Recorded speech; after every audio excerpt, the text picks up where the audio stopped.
Hollywood, California. That may seem a strange place to learn anything about the Magic Island, but Hollywood is the scene of our story for today. The Euclidean girl submarine commander has landed her rocket plane safely on Lake Hollywood in a fog. The plane was allowed to sink slightly below the surface, so it might not be discovered until our friends want it again. Mrs. Gregory's home is now a busy place, with plans being rushed for the expedition to capture Euclidia. However, it looks as if things are not going any too well. We see Captain Tex Bradford, Mrs. Gregory, and their right-hand man, Johnson, talking in the Gregory home. They're in the small room which Captain Bradford uses as his chemical laboratory. But, Tex, it simply won't do any good. Even if it looks that way, we've got to keep trying. I agree with the captain, Mrs. Gregory.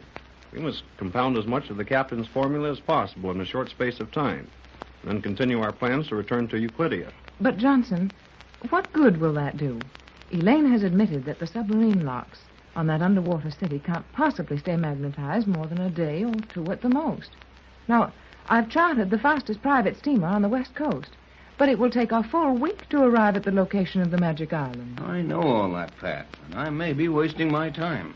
But we can't hope to take that place over with anything but this formula. And I've made up a lot of it. Is it ready now, Tex? Yes, there's enough of this liquid ready to destroy every inch of Euclidia. Well, just how are you going to use it, Captain? We haven't had a chance to explain it to you, Johnson. But there's a small steel room, a sort of an airlock, way up inside one edge of the crater of that old volcano. If we release this formula there, it will eat its way down into the underwater city and promptly flood the whole place. However, Johnson, don't think that we intend to shut all of those people up in that place and flood them. I've chartered this steamer to take them all off that location. Well, of course you don't want to harm them if you can help it. And it would be too bad if all of those great scientific minds were lost to the world. But what are you going to do with them? You can't just bring them back and turn them loose in this country. We don't intend to. Pat has been out calling on some of her influential friends. And I believe raised enough money to put over a very ambitious plan. Is that right, Pat? Yes, Tex. I had no trouble at all raising the money. We've decided to take over the buildings and grounds of a little private college near here. The property was for sale, and we really got it at a very reasonable figure. Now, I propose to establish those Euclideans on that property, under constant guard, of course, and let them work on their inventions. Say, that's a great idea, Mrs. Gregory. Their knowledge can be used for benefit to the world, without the danger of their using their power in the wrong direction. Yes, that's my idea. I hope it works out all right. Well, now, as I understand it, this girl submarine commander who brought you home, she left the Euclidean submarine locks magnetized. Yes, and while they stay that way, the Euclideans are helpless. But just how long will the magnetism remain effective? That's our trouble. Elaine, the girl commander, said that we couldn't hope for more than 24 hours. It will take a week at least to get down there with a steamer large enough to take them all off. And there are over 250 Euclideans. Yes, and if we don't have something ready to replace that magnetism, Euclidia will be empty in 24 hours. G-47 will lead his men out of there. They'll establish another colony at some other place. Well, if I didn't know you so well, I'd say it was hopeless. But I know that you haven't worked all night compounding this formula for nothing. You're right, I haven't. But, Tex, I can't see where we have the slightest chance to use that formula. Well, that girl commander will be here in a few minutes. She has an idea. Must be a wild one, as there's only time for a wild one to help us any.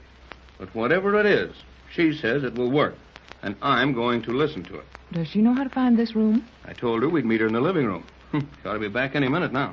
I told them to hurry. But Jerry and Joan may be having trouble with her. Trouble? Well, if she's not trustworthy, why did you let Jerry and Joan go out with her? Oh, not that sort of trouble, Johnson. Jerry and Joan are taking Elaine on her first visit to a real store, and they may have trouble getting her out of there. Well, I wouldn't call that very serious. Yeah, it wouldn't be if we had any time to spare.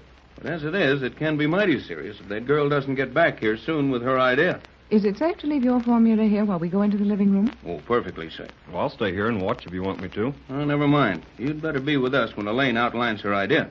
Yes, there may be a part in it for you. Well, I certainly hope so. It's not very exciting to sit at home with a radio set and let you have all the experiences. Maybe not, Johnson. But you've saved us a couple of times by that very same sitting at home. Who's there?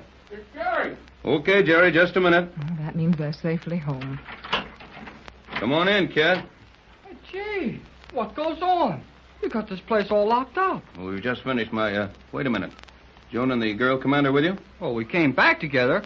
They're waiting in the living room. Did you have any trouble getting Elaine out of the stores? She was walking in her sleep. Why, Jerry, Sorry, what on Pat, earth- but I'll have to interrupt this now. Let's get on with this idea. Time is precious now. Oh, of course, Tex. Come on, Jerry. You and I'll go into the living room. Tex and Johnson will follow as soon as they lock up the laboratory. And while you're there, make sure we're alone. I will. I'll send the servants away on some errands. Oh, Joan's already done that, Mrs. Gregory. Joan has? Yes, she figured you might want some privacy, so she thought up a lot of silly things for them to do, and they started doing them. Well, good for Joan. She'll soon be able to manage this home as well as I do. Were you speaking of me, Mother? Yes, Joan, dear. Jerry tells me you've guaranteed our privacy for a while. I thought it advisable.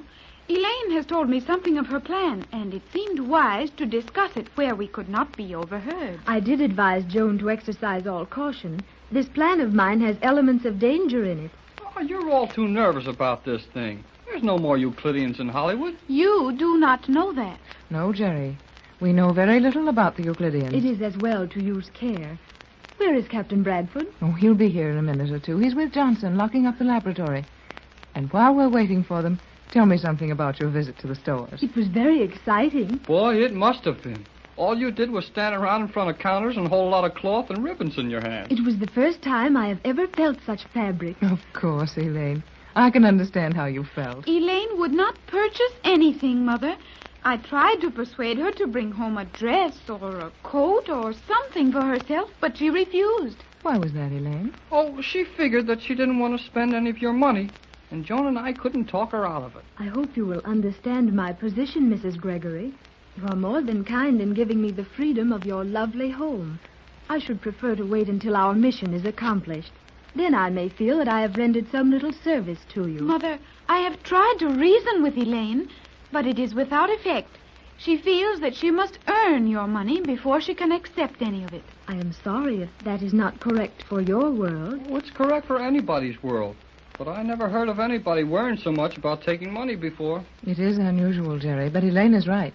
And I appreciate how she feels. We'll fix that later. Come right on in, Johnson. I see everybody's here. We'll get right down to business. If you'll sit over here, Johnson. Thank you. I'll sit here by the door and leave it open. All right, Elaine? What's the idea? Your formula is complete. Ready to go. Is it possible to suspend your containers in the water? Sure, if the depth isn't too great. The containers are naturally made of glass, so that they may be broken and allow the halves of the formula to run together. Oh, yeah, but that stuff won't be much good underwater. That is, it would get too weak to do any good. That's right, Jerry. The only way it could be used underwater would be to suspend it against some metallic substance it would eat through before dilution became too great. That is my idea. If my calculations are correct, we have less than 6 hours of safety. At any time after that, the Euclideans may succeed in freeing those submarine locks of the magnetism I imposed. 6 hours? Why, we can't get down there in less than 6 days. But wait until you hear Elaine's plan, Mother. Well, let's have it, Elaine. 6 hours sounds mighty short to me. You and I will return to Euclidia at once in the rocket plane, Captain Bradford. Hey, what about the rest of us? You will follow in the boat which is to return the Euclideans to this country. Oh, I hate to think of you running into danger while we sit safely on a big boat. Well, if Elaine has it figured out, let's have it all. There must be some reason for just 2 of us going. There is a good and sufficient reason. In the first place, the rocket plane was badly overloaded coming up here, and the fuel is running low.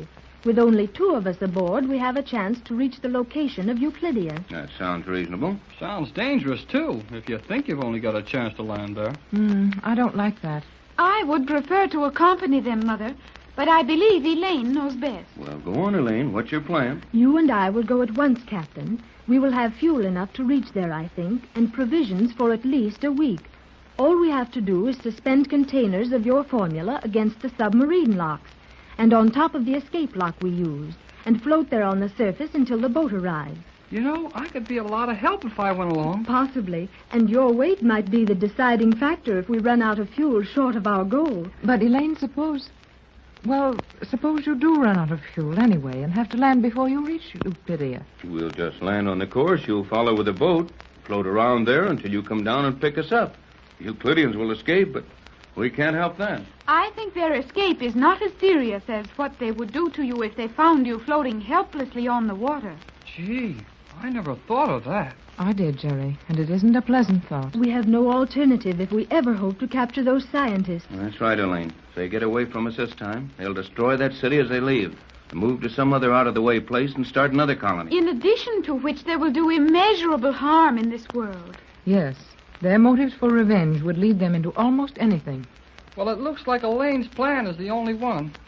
But I wish I could go along. So do I, Jerry. I've stayed at home long enough through all of this excitement. Sorry, Johnson, but we'll have to leave you again. This time, however, you'll have Mrs. Gregory, Jerry, and Joan to take care of. And you'll be in charge of the rescue boat. Well, that'll help some. And we will make the trip in our boat as rapidly as possible. I'll say we will. How long will it take to raise that plane of yours, Elaine? Only a matter of moments. I will make a short dive under the water and turn on the exposed helium valve. The shell will be reinflated and the ship will rise rapidly. But it's broad daylight. We'll be seen at Lake Hollywood. I know it, but there isn't a thing in the world we can do about it.